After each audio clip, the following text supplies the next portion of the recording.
iniciando esse novo módulo, né? Bom, em Teologia Sistemática 4, nós vamos estudar duas disciplinas, né? Duas doutrinas, que é a eclesiologia e a missiologia, né? E para introduzir esse tema da... Oi? Eclesiologia. E é mesmo. Eclesiologia. Eu pensei que era uma palavra diferente de escrever assim mesmo. Obrigado, irmão. Eclesiologia e missiologia. Para introduzir esse tema, na parte da teologia, é importante para a gente compreender melhor a gente diferenciar os tipos de teologia do qual a gente vai estudar e do qual a gente está estudando, né? A gente está fazendo um curso de teologia, né? Todo mundo sabe que teologia significa Tudo de Deus. estudo de Deus ou estudo sobre Deus, né? Teologia, né? Estudo sobre Deus. Theo, que é Deus em grego, e logia, né? Vem de logista, né? Ou logos, né? Em grego, significa estudo, ciência, tratado ou doutrina. Então a teologia, ela fala sobre a doutrina de Deus, ou a doutrina sobre Deus. Lembrando que esse conhecimento é o conhecimento intelectual de Deus. Então, por exemplo, quando Oséias ele escreve lá dizendo: conheçamos e prossigamos em conhecer ao Senhor.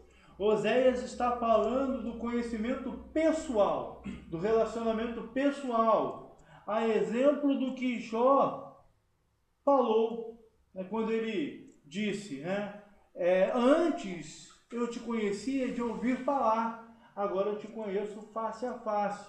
Ou seja, quando Oséias fala de conhecer o Senhor, ele está falando do conhecimento pessoal, do relacionamento íntimo que todo cristão deve ter com Deus, né? Então nós precisamos separar os conhecimentos, o conhecimento pessoal do conhecimento intelectual. E Pedro trata desse conhecimento intelectual e do conhecimento pessoal. Ele está tratando dos dois conhecimentos quando ele fala: cresçamos na graça e no conhecimento do Senhor Jesus Cristo, né? Então, essa teologia ela é feita com base na Bíblia, da forma ou de forma que trata de como Deus se dá a conhecer a partir da Bíblia. Porque aquilo que o homem pode conhecer de Deus é aquilo que Deus se revela ao homem, ou que Deus se permita de conhecer ao homem, né? Então esse conhecimento aqui é o conhecimento intelectual, o conhecimento que Oséias falou é o conhecimento pessoal, que envolve relacionamento. Eu conheço o pastor Arão pessoalmente. Eu ainda não li a biografia dele, mas eu conheço ele pessoalmente. Então eu tenho conhecimento pessoal. Quando eu leio a biografia dele, aí eu vou ter os dois conhecimentos, o conhecimento pessoal e o conhecimento intelectual, né? Então a teologia, ela é isso aí. Em relação às várias formas da teologia, a teologia ela tem vários tipos de divisão. Para mim, essas três divisões aqui são as básicas, tá? Então, o que eu quero dizer? Tem outros tipos de divisões, mas esses três aqui, ou essas três aqui, são as divisões básicas aqui, né? Então, nós dividimos a teologia em três partes: teologia bíblica, teologia histórica e teologia sistemática. Ou seja, o que é isso? Quando a gente fala de teologia bíblica, a gente fala daquilo que a Bíblia diz. é do conhecimento de Deus que a gente pode extrair ao ler os livros da Bíblia. Essa teologia bíblica, ela tem como método a prática da exegese. Então, o autor de teologia bíblica, ele vai se debruçar lá sobre os textos originais do Antigo e do Novo Testamento, ele vai buscar no dicionário os vários significados das palavras, ele vai buscar o contexto daquelas palavras, né, para dizer que, por exemplo, quando Jesus disse lá em João, capítulo 14, se não me falha a memória, versículo 16, e eu rogarei ao Pai e Ele vos dará outro Consolador. Aí nós vemos um grupo religioso falando que o Espírito Santo não é uma pessoa, o Espírito Santo é menor do que o Pai. Aí o autor da teologia bíblica, quando ele se debruça diante do texto original e vai estudar a palavra outro lá no grego, a palavra allos, ele vai entender que no grego existem duas palavras para outro. Existe allos, que significa outro, mas igual a você. Outro da mesma natureza, da mesma importância, da mesma autoridade.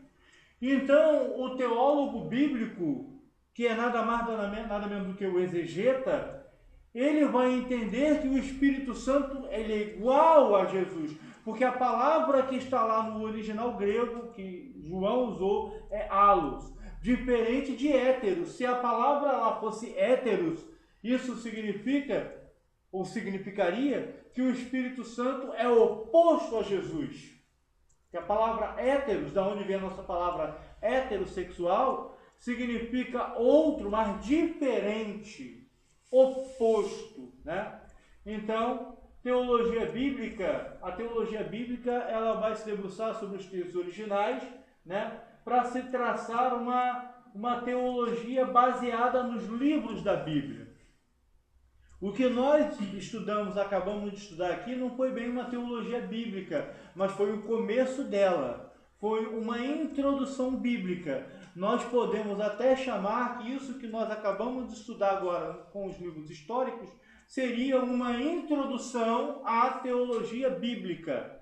Aí a gente indica ótimos autores aí de teologia bíblica como George Eldon Ladd, como Oscar Kuhlman, que é um autor que eu gosto muito, Karl Barth, F.F. Bruce, né, que escrevem comentários, o Hernando Dias Lopes, comentários sobre Romanos, sobre Coríntios, sobre Tessalonicenses, teologia bíblica.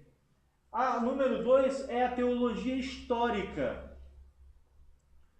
E o que a teologia histórica é? Na teologia histórica, o autor ele vai estudar a história da interpretação bíblica.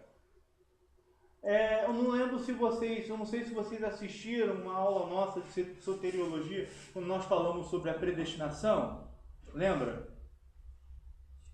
Aquilo ali é um exemplo de teologia histórica. Você lembra? Né? Que a gente falou lá sobre a interpretação da predestinação na visão de Melanchthon, né? Na visão de Armínio, isso? E na visão de Calvino. Aquilo é uma interpretação, é um exemplo de teologia histórica. É estudar a história da interpretação bíblica. Como os autores lá do passado interpretavam a Bíblia. É a teologia histórica, né? Teologia histórica. Interessante que esse exemplo que eu vou dar agora não faz parte dessa segunda, mas da primeira. Uma vez eu estava no trabalho e eu gosto de debater dentro dos limites, né? Conversar sobre a Bíblia. Eu estava debatendo com o irmão, debatendo no sentido positivo da palavra, porque tem o debate negativo, né? Que é quando você debate querendo ser melhor, né? Querendo conhecer mais. E o debate no ponto positivo é quando há um diálogo onde um aprende com o outro, né? Não necessariamente um quer provar que o outro está errado ou que o outro sabe mais. Eu estava conversando com o irmão, aí depois, quando a gente desceu para guardar as ferramentas, o colega chegou e falou: eu não gosto de teologia. Aí eu cheguei para ele, encurtando um pouco, cheguei para ele e falei, olha, mas a teologia ela tem como base duas fontes, pelo menos, tem até mais fontes, mas as principais são duas. Primeira é a Bíblia, segunda é a tradição. Aí ele falou, essa segunda que eu não aceito. Não aceito essa segunda. Aí eu cheguei para ele e falei, então vamos pensar aqui um pouquinho. Quando a gente lê os evangelhos, a gente não encontra lá no evangelho de Marcos, acho que eu já falei isso aqui com vocês alguma vez, né? Não está escrito lá que foi Marcos, escrevo esse evangelho. Então como é que nós sabemos que foi Marcos que escreveu o segundo evangelho? Aí ele ficou quieto. Aí eu falei, porque tinha um pastor chamado de pai da igreja, nós vamos entender isso melhor quando nós estivermos estudando a história da igreja, tinha um pai da igreja chamado Papias, que foi contemporâneo de Marcos. Ele escreveu no livro, que quem escreveu o segundo evangelho foi Marcos. E os demais pais da igreja, que são os primeiros pastores lá da igreja, eles que escreveram, confirmaram a autoria de Marcos. Isso é o quê? Tradição. Aí ele pegou e não teve mais argumentos, né? Então, algumas respostas que nós temos, ela advém da tradução, que seria mais o exemplo da teologia bíblica. Mas na teologia histórica, a gente estuda a história da interpretação. Então, vou dar um exemplo aqui sobre essa história da interpretação. Então, por exemplo, nós somos, não sei se vocês sabem o que é isso, mas se não souberem, a gente, numa outra ocasião, ou de repente agora mesmo, de forma rápida, a gente explica. Nós aqui somos arminianos e dispensacionalistas, correto? Estou certo? O que é ser arminiano? É acreditar no livre-arbítrio. É acreditar que você pode perder a salvação. Isso é ser arminiano. Correto? E que história é essa de Armínio? Armínio foi um teólogo lá da Holanda que formulou esse pensamento. Defendeu essa tese, que é que nós seguimos, né? E os seus alunos, chamados remontrantes, escreveram isso lá na Confissão de Fé de Remonstrância.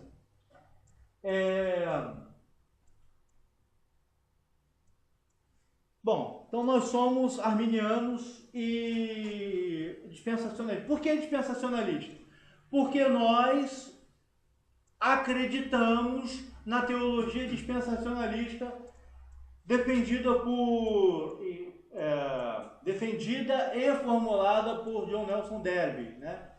O que é a teologia dispensacionalista? Essa interpretação que diz que tem 7 dispensações. Exato, né? Isso aí é uma formulação de John Nelson Darby, né? Porém, então vamos lá.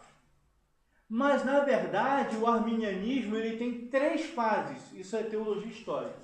3 fases. Tem o arminianismo clássico, que é o arminianismo formulado por Armínio.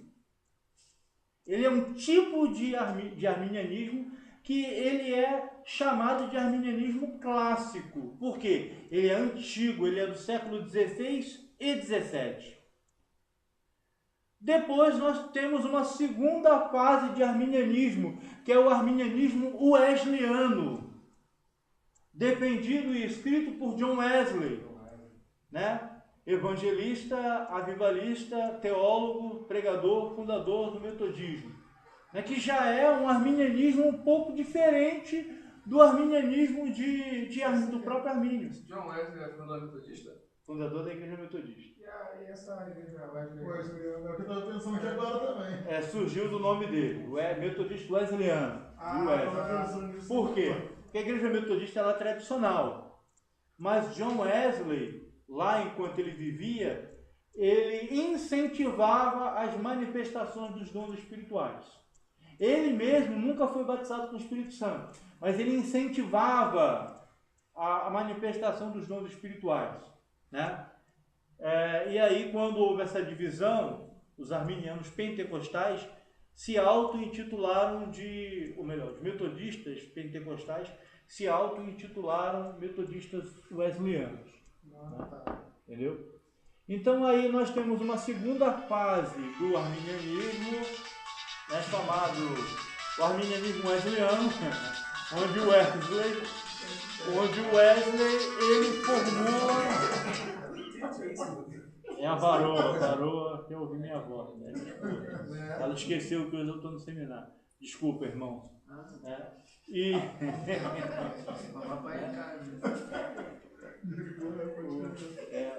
é isso aí, vamos lá.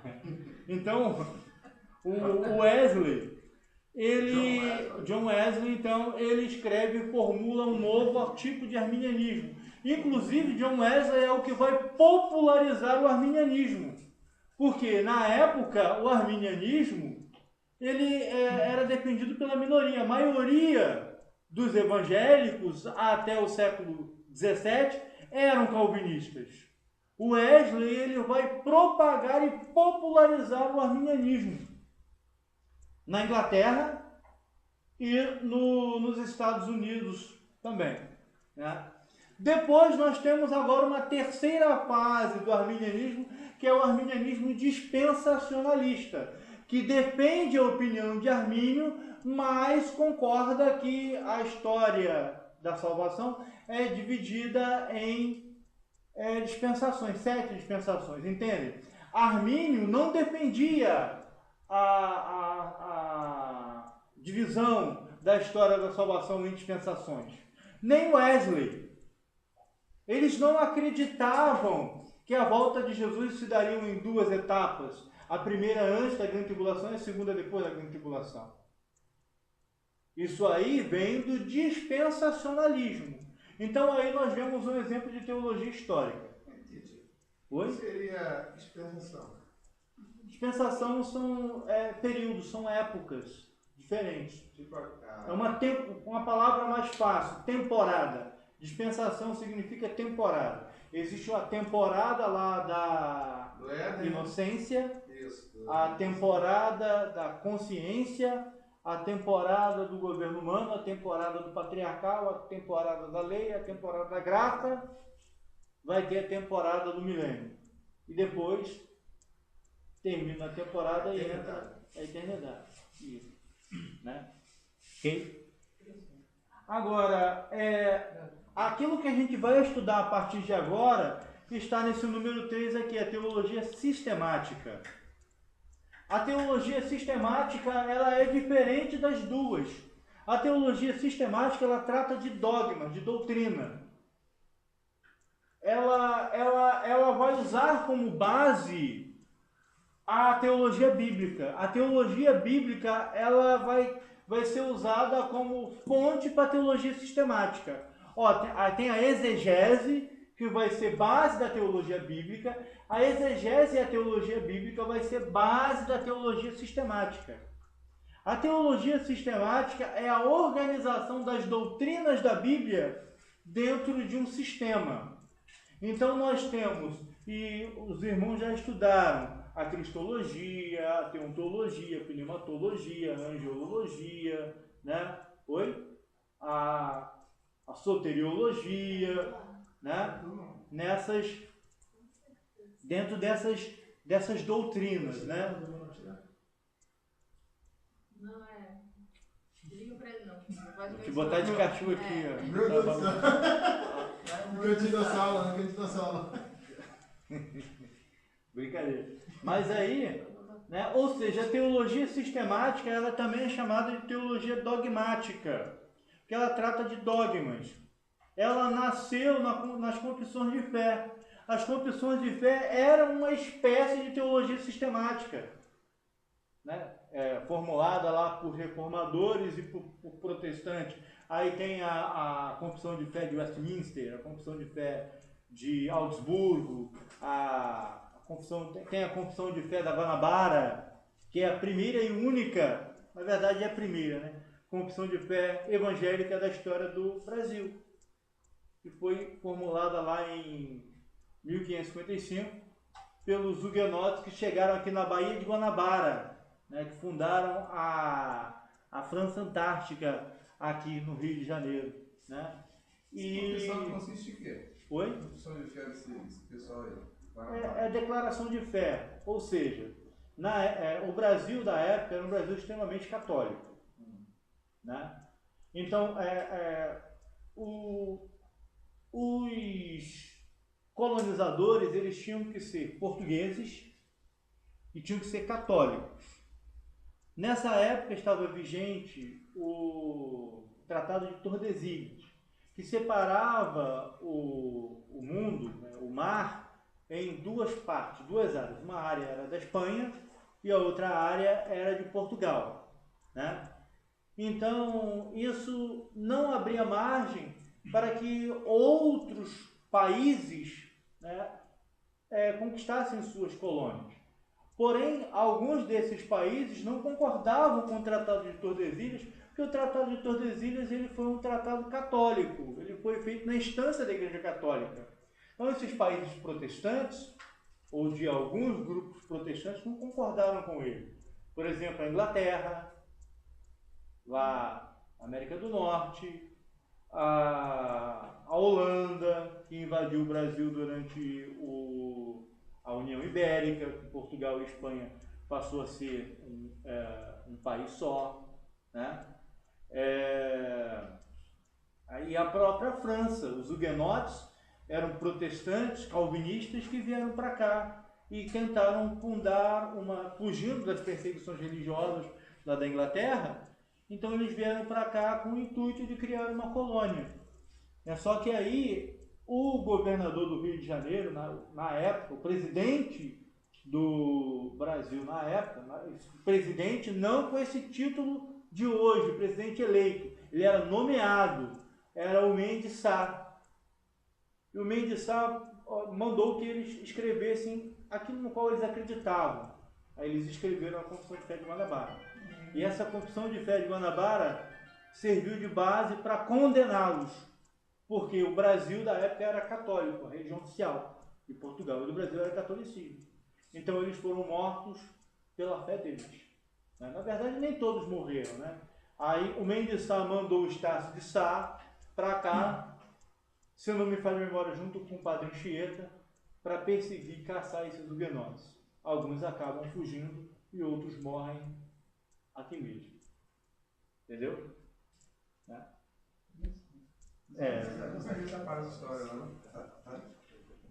Então, é isso que nós vamos estudar agora, é o quê? São essas doutrinas separadamente. Que doutrinas são? Essas doutrinas são chamadas de teologia sistemática. Lembrando que cada denominação tem alguns pontos de diferença entre elas, com relação por exemplo, a soteriologia.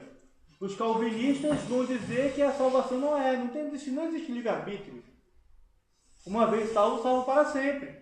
Nós defendemos não, que a salvação é pela escolha humana. Deus fala ao coração do homem, mas o homem, ele que opta pelo sim ou pelo não, a graça de Deus. Calvinistas não. Então, nessa parte de soteriologia, a doutrina da salvação, os calvinistas, a teologia sistemática deles é diferente da nossa. De Berkhoff é assim, né?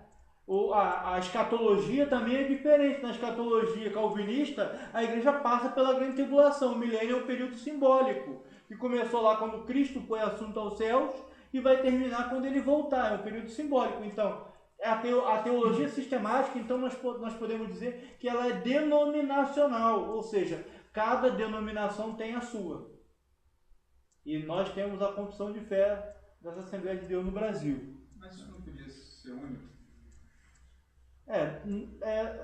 Não pode ser único, porque cada denominação tem a sua interpretação.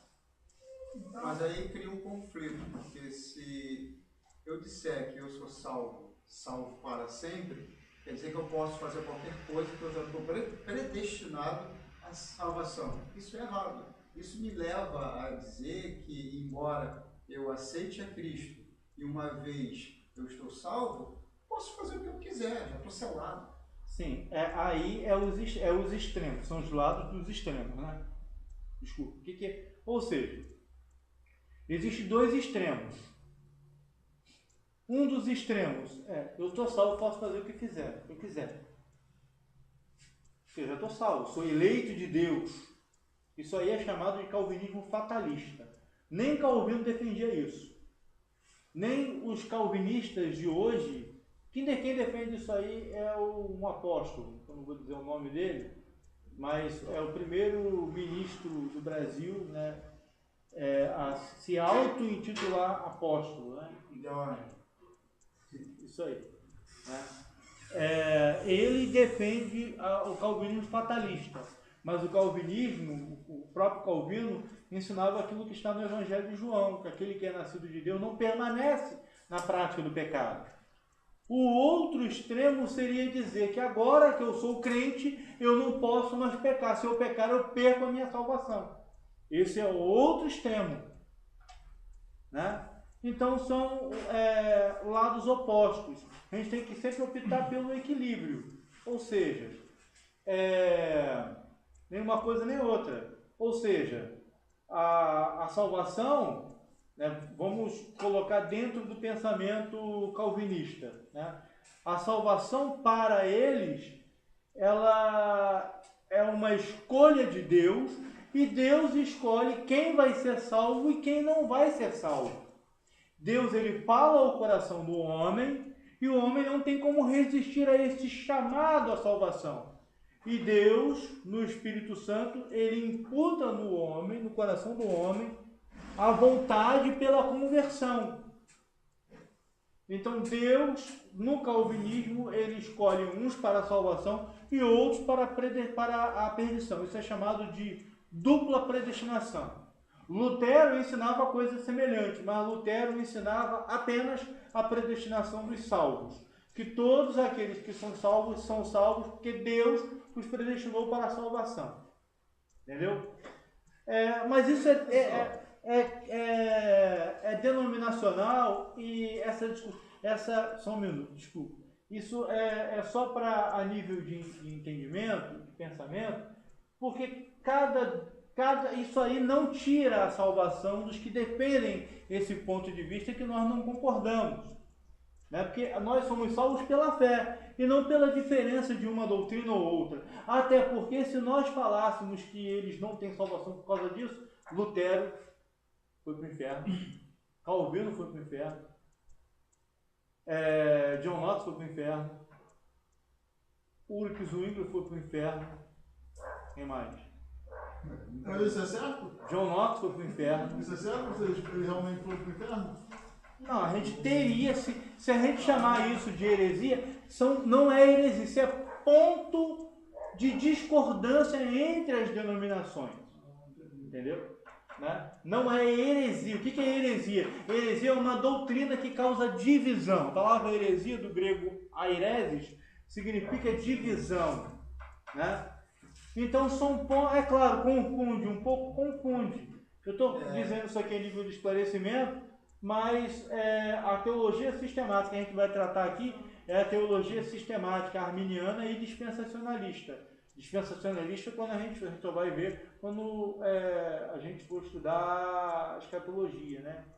O irmão que der a escatologia para vocês vão ver dispensacionalismo aí. Eu fiz essa pergunta porque alguns eles não estudam a Bíblia, não têm conhecimento. Então, se tem essas duas separações, uma pessoa pode vir e induzir a outra a esse pensamento. Por isso que eu perguntei se poderia ser um único pensar, uma única forma, entendeu? Para não criar confusão para a processão. O ideal seria isso aí, mas infelizmente onde tem um homem tem problema, então é impossível. Isso, é impossível, né? Você, o meu amado ali... Eu ia fazer a pergunta agora que ele esqueceu. Você esqueceu? Fala comigo. Agora que não, pergunta aí. De acordo com esses pontos de vista nessas teses aí, como é que se descobre que é certa, se seguida? A certa é uma análise pessoal de cada estudante. Ou seja, isso aqui, na verdade, a gente está passando aqui uma aula a nível de superior, tá? Porque no básico não se dá esses pontos de vista que eu estou colocando aqui. No básico, eu dou só O o básico. dispensacionalismo arminiano. Tá? Mas qual é o ideal? O ideal é você estudar todas e ficar com aquela que você acha que tem mais base bíblica. Né? Combina com você. Foi? Eu acho que combina com você, que você entende, que você. É meio estranho, muito esquisito. Não, mas é. Várias teses, eu vou. Você vai escolher o grupo pra defender, pra saber. Porque se aquela que estiver defendendo tá errada, é um negócio meio estranho. Professor, Ah, os não. estudiosos falam que Martinho Lutero, né, pregava a tudo Jesus e não morreu não sendo salvo. Mas por quê? Bom, Tese. Ele pregava e vivia no nome de Jesus e no final das mortes não foi pro céu. sim, algumas pessoas falam isso por causa de alguns posicionamentos de Lutero. Lutero, ele era um homem, ele tinha alguns problemas devido à criação, ele tinha alguns momentos de instabilidade, como todos nós temos nossos defeitos, ele também tinha os dele. Mas ele defendia também algumas teses radicais.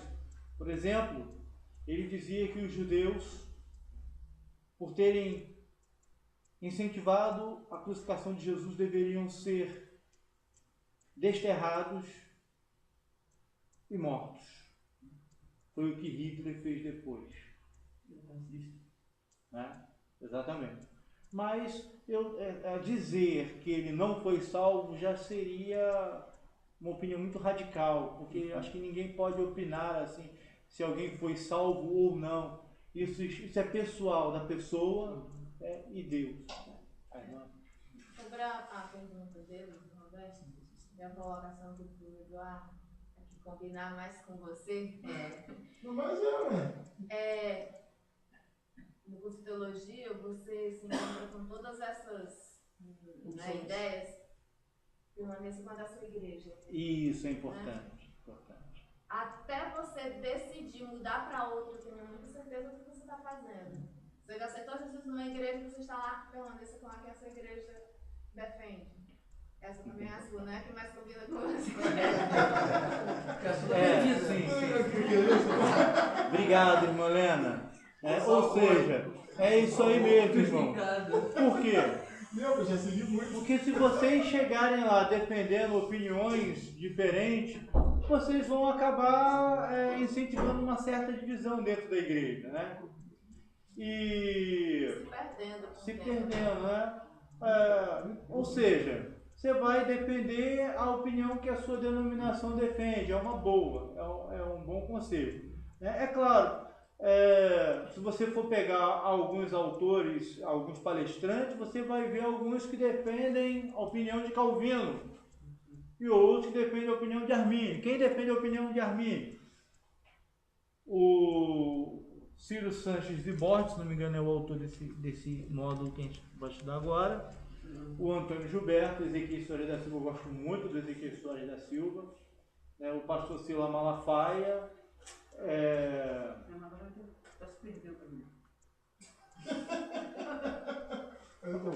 O pastor Sila Malafaia. Esses são autores que defendem.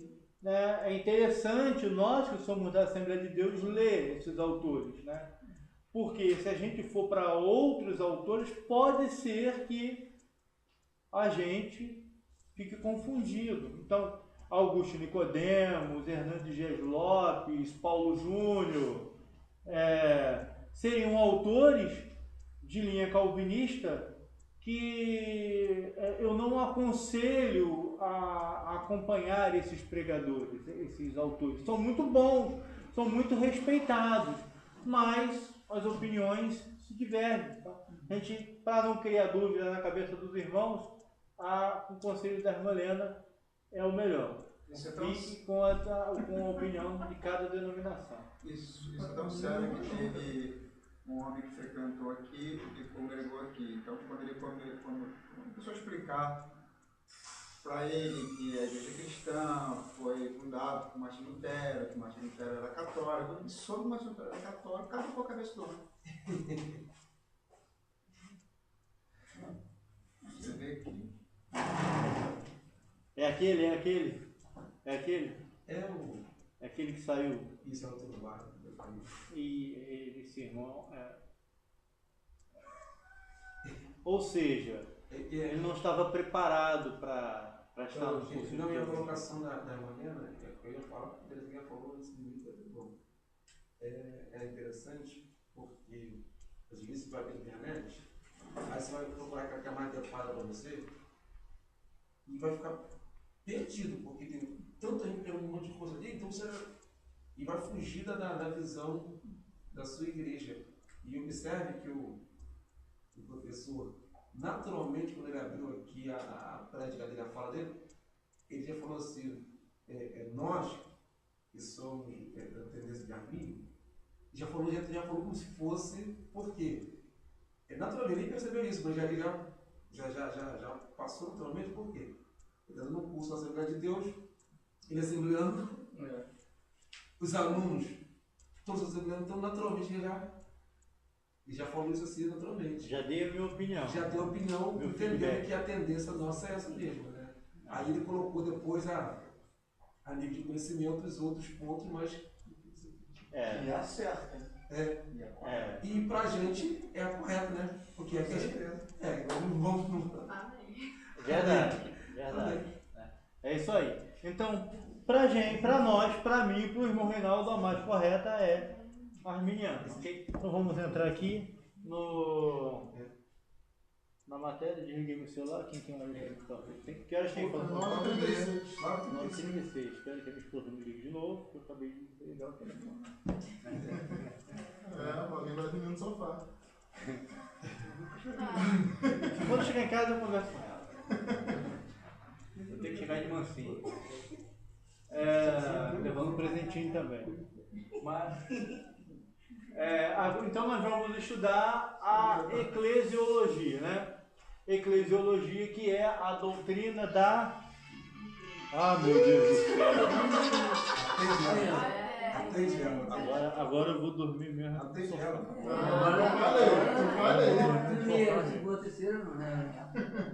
Quando eu cheguei em casa, eu falei pra ela como você me atrapalhou. Ó, o vídeo aqui, tá vendo aqui, ó?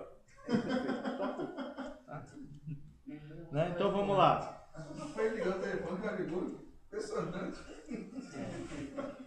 Não, Vamos lá. Depois eu explico para vocês. Ela está preocupada com algumas coisas. Vamos lá. Ou seja, quando a gente fala da doutrina da igreja, e dentro do conteúdo que o nosso autor colocou, o autor do nosso módulo colocou, que hoje está abrangendo mais a natureza da igreja. Né? Não é só a igreja como corpo de Cristo. A igreja é o corpo místico de Cristo. Nós somos templo do Espírito Santo. Vale lembrar que esta casa, ela é importante para a gente, mas ela não é a igreja. Então, até abrindo um precedente para uma oportunidade para um diálogo aqui entre nós, a igreja somos nós. Essa casa abençoada, né, dedicada a Deus para adoração, ela não é a igreja, ela é o templo. Então, até agora, abrindo essa oportunidade, ao meu ver, se eu não pretendo fundar a igreja, fundar meu ministério, né, não tenho essa pretensão. Eu penso, se for da vontade de Deus, de algum dia eu ser pastor ou ser pastor presidente. Eu não me vejo como pastor, eu me vejo aqui como eu estou com os irmãos dando aula, né? Não me vejo como pastor, mas me vejo como professor. Mas se algum dia isso vier a acontecer, vai ser o meu pastor que vai me ordenar. Tá? E vai ser o meu pastor que vai, se for da vontade de Deus isso acontecer, eu acredito que eu vou relutar bastante também. Vai ser o meu pastor que vai emancipar uma congregação. Reinaldo, não tem como ficar. Você vai ser pastor presidente dessa igreja. Porque tira um dia para ficar 1 hora com o pastor Arão, que vocês vão conversando com ele para saber o que é pastor, que vocês vão entender o que eu estou falando. Calma, não vou, tá? Né? Não tenho mínima vontade de ser pastor. Mas se eu fosse fundar uma igreja, eu não colocaria, tá? E quando eu digo isso, eu não estou questionando quem faz isso, porque convencionou-se chamar o templo de igreja. Porque aqui é onde se reúne os irmãos da Igreja Assembleia de Deus Helianópolis. Mas essa casa, esse prédio não é a igreja, ela é um templo. Então, se algum dia eu fosse aconselhar alguém ou fundar um ministério, eu iria colocar Templo da Assembleia de Deus e não Igreja Assembleia de Deus. Porque a igreja somos nós, né, pastor? Né? Isso aqui é o templo, é importante, vamos vir para a igreja para adorar? Vamos. Né? Vai ser Cristo em casa? Desigrejado? Não. Né? Já falei outras vezes sobre isso aqui. Né? Então, a igreja somos nós. Isso aqui é o templo. É importante, mas é o templo. Casa de Deus, sim, mas é apenas o templo. Né? Então, o que acontece? A igreja, no passar dos anos, ela começou lá na igreja primitiva, ela foi fundada no dia de Pentecostes, ela cresceu na pregação de Pedro no dia de Pentecostes, ela cresceu de novo na pregação de Pedro lá, depois da cura do coxo, ela cresceu mais ainda no ministério do apóstolo Paulo, no decorrer da igreja. E é importante a gente lembrar que a sociedade na qual nós vivemos, ela foi formada dentro da cultura judaico-cristã. Ou seja, o cristianismo, e por que não dizer a igreja, ela é a base da sociedade ocidental. Dentro daquilo que nós conhecemos como sociedade. Né? Então, a igreja, dentro da sua relevância histórica, ela é uma instituição importante. Né?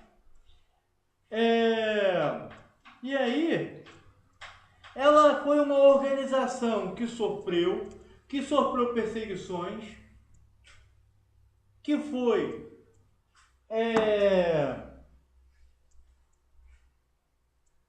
seduzida pelo diabo, que passou pela apostasia, que sofreu uma reforma, que está em expansão. E toda a organização ela tem pelo menos 3 fases. O princípio, o ápice e o desgaste, ou seja, sua extinção. Assim acontece com todas as instituições humanas. Haja vista o exemplo do nazismo. O nazismo começou lá com... É claro que nós não podemos dizer que o nazismo começa absolutamente aí, mas que o nazismo alemão começa com Hitler, tem o seu ápice lá no Partido Nazista e tem a sua desintegração no seu final, no final da Segunda Guerra Mundial. Né? Depois que os Estados Unidos lançam as 2 bombas atômicas lá no Japão, né? Ou seja, existia o eixo, né, na Segunda Guerra Mundial, para explicar um pouquinho essa parte, que era Alemanha, Japão e Itália, contra a Tríplice Aliança, que não é a mesma Tríplice Aliança da Guerra do Paraguai, é uma outra, que, se não me falha a memória, era a Inglaterra, França e União Soviética. Depois entra Estados Unidos também, Brasil também entra também, né? Mas aí era uma tríplice aliança. Mas depois que os inimigos eram o eixo, os países do eixo, Alemanha, Japão e Itália, né? Então, depois que os Estados Unidos lançam as bombas atômicas lá nas 2 cidades japonesas, o Hitler, vendo que está perdendo a guerra lá na União Soviética, o que ele faz? Ele se mata. Aí também não vem agora me falar, será que ele se matou mesmo? Dizem que ele sumiu, foi embora, está morando aqui no Brasil. Isso é especulação, né? Isso é especulação. que a gente sabe é que ele morreu. Mas enfim, é um exemplo que eu estou dando. O fascismo também, que é da Itália, né? A Luciana é fera nisso, estou vendo uma pílula dela, né? O fascismo começa lá na Itália, né? Com o Mussolini, tem o seu ápice e depois a desintegração. Hoje tem até alguma coisa de neonazismo, mas de neofascismo eu não ouço falar, né? Então o fascismo se extinguiu, acabou. A igreja não, a igreja permanece. E é interessante que quando a gente lê a história da igreja, quanto mais perseguição a igreja passa, mais ela cresce. Os anos nos quais a igreja cresceu foram os anos nos quais ela mais sofreu perseguição. E por que isso acontece? Porque a igreja, ela foi fundada por Deus, a igreja é de origem divina. Lembrando o conselho que o Gamaliel deu aos sacerdotes, quando eles prenderam os apóstolos e proibiram os apóstolos de continuar pregando. Gamaliel, interessante, Gamaliel era neto do rabino Eliel. Lembra? Que defendia uma interpretação mais liberal da lei. O rabino Eliel dizia que o homem pode se divorciar da sua esposa por qualquer motivo, né? E Gamaliel era neto dele. E Paulo foi instruído por ele? Paulo foi instruído por ele. E Paulo discordou dele, né? Paulo é o mestre. Paulo é o mestre, né? Paulo é considerado a mente mais brilhante da época dele, né? Isso olhando dentro da teologia bíblica. A teologia bíblica nos informa que Paulo foi o homem mais intelectual da época dele, né? Mas aí Gamaliel, ele chamou lá os sacerdotes, na ausência dos apóstolos, e falou: olha, cuidado com aquilo que vocês podem fazer a esse homem.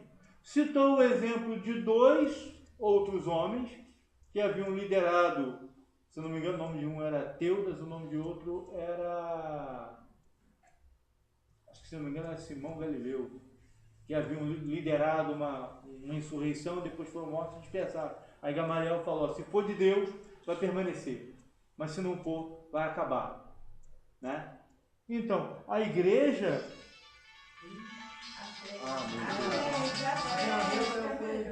Ô, meu amorzinho, eu tô dando aula, tá? Daqui a pouquinho você me liga quando der 10 horas.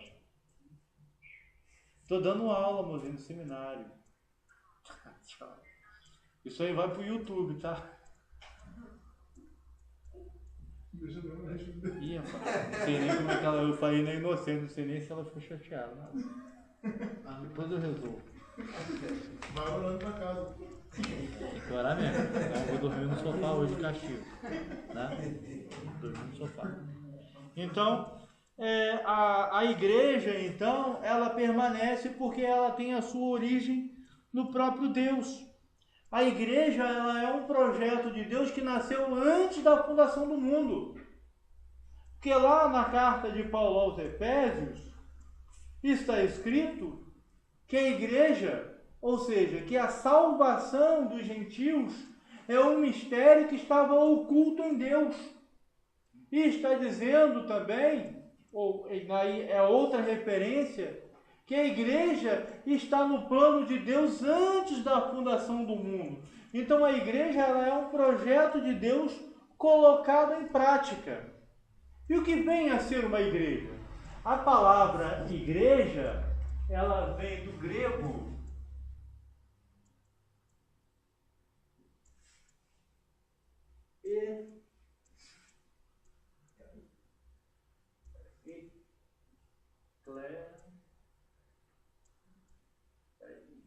eclésia.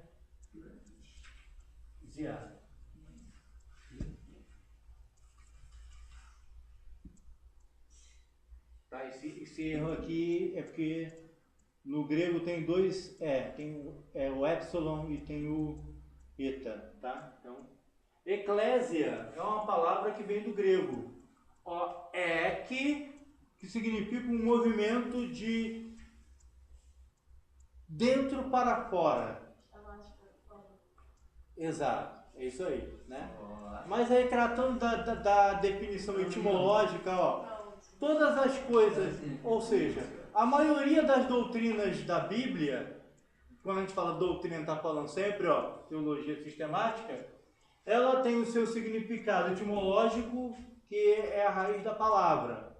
Ela tem o seu significado bíblico, que é a definição bíblica, e tem o seu significado teológico. Vou citar um exemplo aqui, por exemplo, apóstolo. Apóstolo significa enviados para fora. É a definição etimológica. A definição bíblica, testemunha. Que Jesus disse, as ser-me-eis testemunhas, tanto em Jerusalém como em toda a Judéia e Samaria. Então a definição etimológica é enviados para fora. A definição bíblica é testemunha. A definição teológica é embaixador. É aquele que vai representar e vai testemunhar de Deus. Seria então um embaixador. Então essa aqui é a definição etimológica, que é essa daí mesmo que você deu. Né? Show de bola, tá de parabéns, tirou nota 10. Tá? Então, a palavra eclésia do grego ek, que é o movimento de dentro para fora, ek, assim como apó e como es, né? É um movimento de dentro para fora, e eclésia significa enviado. Então, a igreja, a palavra igreja do grego eclésia significa enviados para fora, certo? Agora, a definição bíblica dela é uma assembleia, é uma congregação. Ela é aquilo que no Antigo Testamento dá-se o nome de congregação dos filhos de Israel. Quando Deus diz, olha Moisés, congrega o povo perante mim lá na tenda da congregação, porque lá eu vou falar com o povo. Né? Então essa seria a definição bíblica. Então a igreja é onde se reúne, se congrega os salvos. Então a definição etimológica, chamado para fora, definição bíblica, reunião dos salvos. E a definição teológica é uma assembleia onde o povo santo se reúne. E nós vemos a palavra eclésia em algumas vezes com alguns pontos diferentes no seu significado. Em algumas passagens da Bíblia, a igreja é o quê? É um lugar onde se reúne um povo. Não exatamente ao ar livre, porque a palavra eclésia no original dá um entendimento ao ar livre, chamados para fora, porque essa palavra é grega e os gregos tinham o costume de fazerem as suas assembleias do lado de fora, ao ar livre. Né? Então, uma outra definição da igreja é um local onde o povo se reúne. Por exemplo, nós temos lá no livro de Atos, aonde Pedro ele foi solto pelo anjo da prisão, depois que Herodes matou o degolado Tiago, irmão de João, né? Pedro é solto, ele vai lá para a casa de Maria, essa Maria é mãe de Marcos, e ali se reunia a igreja, e ele disse, olha, chama lá a Tiago e os demais apóstolos, anuncia lá.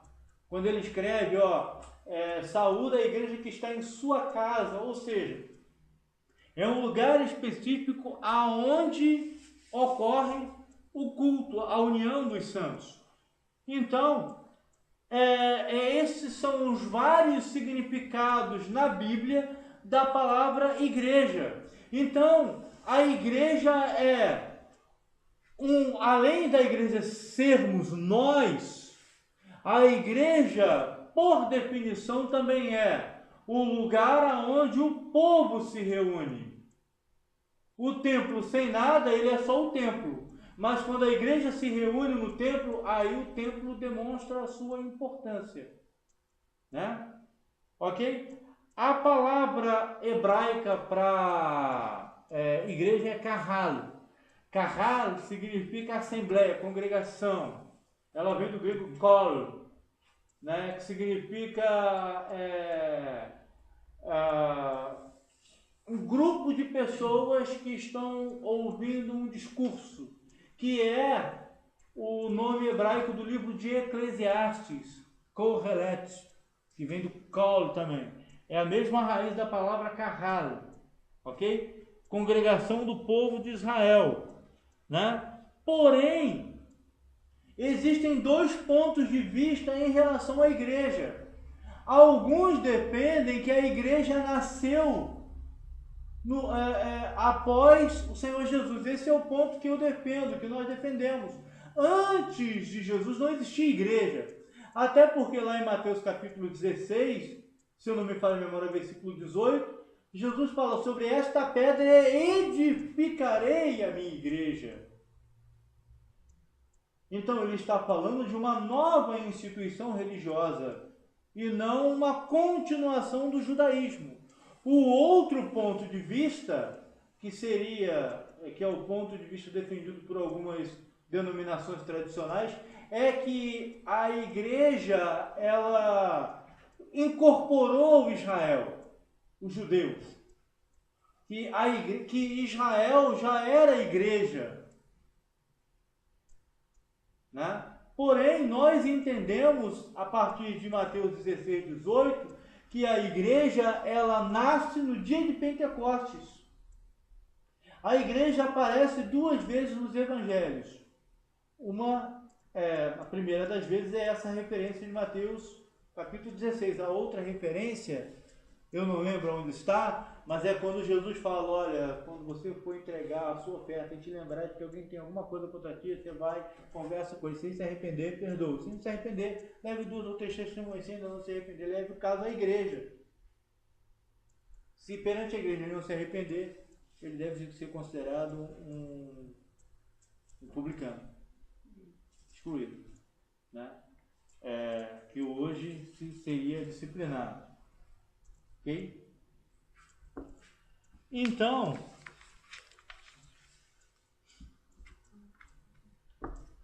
a igreja, o projeto de Deus, a gente já comentou, né?